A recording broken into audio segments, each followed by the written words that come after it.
Taste అయితే అదిరిపోతుంది, పక్కా కుదురుతుంది. అందుకోసం మనం హాఫ్ గ్లాస్ రైస్ అయితే తీసుకోవాలి. మీరు ఏ రైస్ అయినా తీసుకోవచ్చు. నేను ఇక్కడ మసూరా రైస్ అయితే తీసుకుంటున్నా. మీరు కావాలంటే స్టోర్ రైస్ కూడా తీసుకోవచ్చు. హాఫ్ గ్లాస్ పెసరపప్పు అయితే తీసుకోవాలి, సేమ్ క్వాంటిటీ ఉండాలి.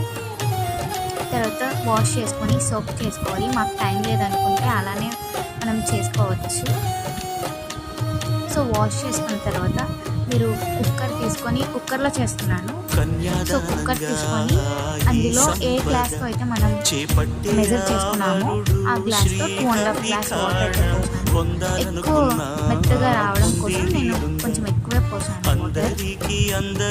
తర్వాత మనం సోక్ చేసుకున్న రైస్ అనేది యాడ్ చేసుకోవాలి.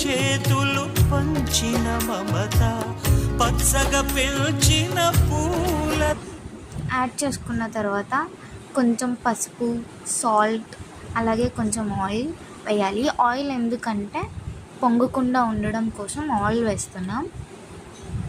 కొంచెం పసుపు అయితే యాడ్ చేయండి. టేస్ట్కి తగ్గినంత సాల్ట్ కూడా యాడ్ చేయండి. బాగా మిక్స్ చేసుకొని 2 విజిల్స్ అయితే మూత పెట్టి 2 విజిల్స్ అయితే పెట్టండి.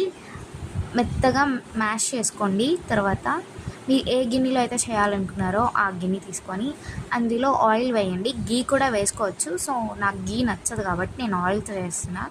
ఆయిల్ వేసి అందులో ఫస్ట్ జీలకర్ర అయితే వేయండి. టేస్ట్ అయితే చాలా బాగుంటుంది. తర్వాత కట్ చేసుకున్న గ్రీన్ చిల్లీస్ కూడా యాడ్ చేసుకోండి.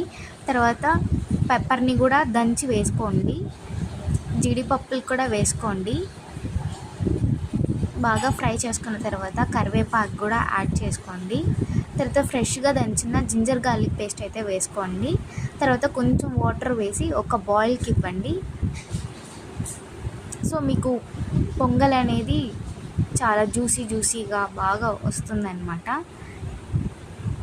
కావాలంటే మీకు ఇలా నచ్చకపోతే డైరెక్ట్ మీరు పోపు వేసి మిక్స్ చేసుకోవచ్చు పొంగల్లో. సో నాకు ఈ ప్రాసెస్ నచ్చుతుంది. సో నేను ఇలానే చేస్తానన్నమాట. నచ్చితే ట్రై చేయండి. అంతే, మన సింపుల్ పొంగల్ అయితే రెడీ అయిపోతుంది. అచ్చం హోటల్ స్టైల్లో ఉన్నట్టు ఉంటుంది. ట్రై చేసి చెప్పండి. ఈ పొంగల్లోకి వడ, సాంబార్ కాంబినేషన్ అయితే అదిరిపోతుంది. నెక్స్ట్ సాంబార్ రెసిపీ నెక్స్ట్ వీడియోలో పోస్ట్ చేస్తాను. ట్రై చేసి ఎలా వచ్చిందో చెప్పండి.